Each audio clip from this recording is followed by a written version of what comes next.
Welcome back to Anti-Blue Falcon. So yesterday changed everything for VA disability claims. The House Committee on Veteran Affairs just dropped a bomb that every single veteran needs to hear about right now. So if you have sleep apnea, tinnitus, or any mental health rating, listen up. The VA just confirmed they're finishing a complete overhaul of the rating schedule by September of 2026. That's 8 months away right now. And about 80% of the changes, they're going to be cuts. Not increases, cuts. And here's what you need to know and what you need to do before it's too late. The VA stated on record yesterday that all four remaining body systems, which is mental health, respiratory, auditory, and neurological, will be finalized by summer of 26. That means implemented by September 30th of 26. So this isn't a rumor anymore. This is the VA on their oath giving Congress a deadline. And they already completed 11 of the 15 body systems. The finish line is just in their sights. Now, here's the key part. They buried in the testimony. Any veteran who files a claim before the new rules go into effect gets grandfathered under the old system. So if you already have a rating, you're protected. If you have a claim pending when the new rules drop, you're going to be protected. But if you wait, you're stuck with whatever the new rating schedule says. And you don't want to go through that. So let me break down what's actually on the chopping block here. The first one, sleep apnea. That's the big one. Right now, if you're service connected for sleep apnea and use a CPAP, that's 50%.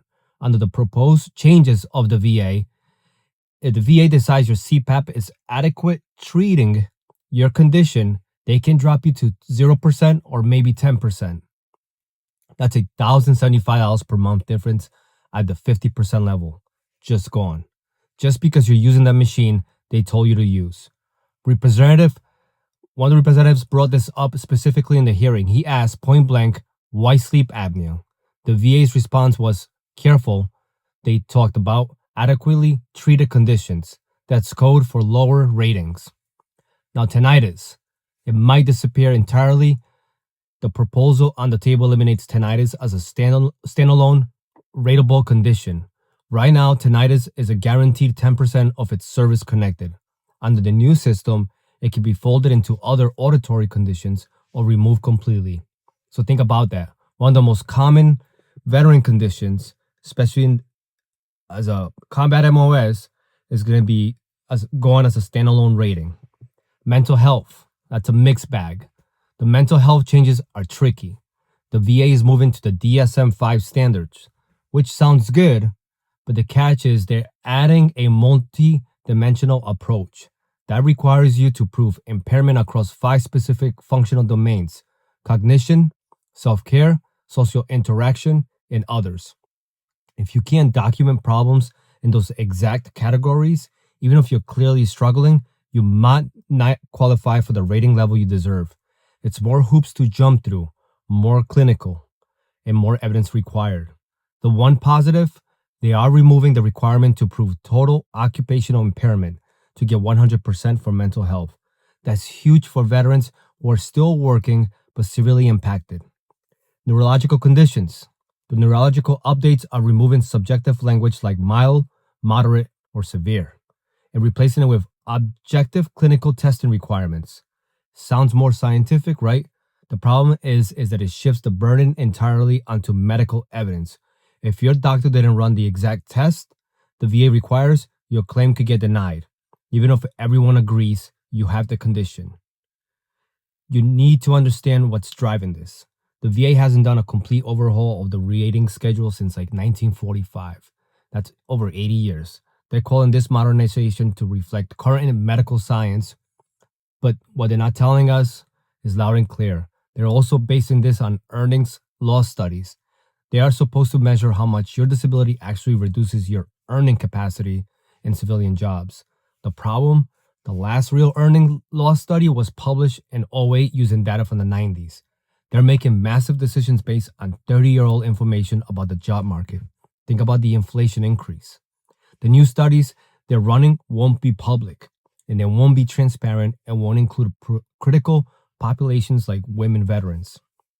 Dr. Hunter from the IAVA called this out hard in the hearing. She said the CBO study excluded women entirely, even though women are the fastest growing group of veterans right now. When you don't study the right people, you're not going to get the right answers. And listen carefully. Your plan of action right now should be file any pending claims right now if you've been thinking about filing for sleep apnea, tinnitus, or secondary conditions.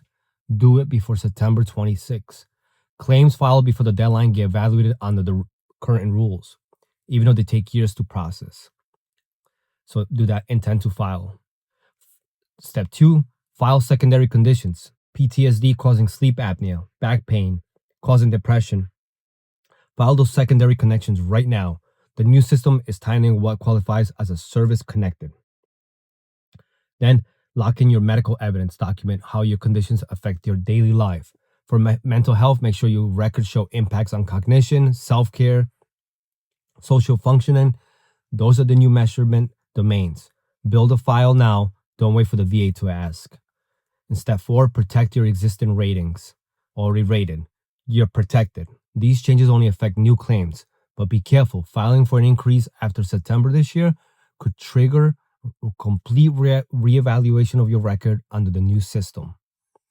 And stay informed. Implementation, like I said, will be September 30th. Follow veteran group advocacies, channels like my channel, or make sure your VSO. There's a lot of great channels on YouTube, some really knowledgeable guys who have a lot of knowledge, so follow those guys too.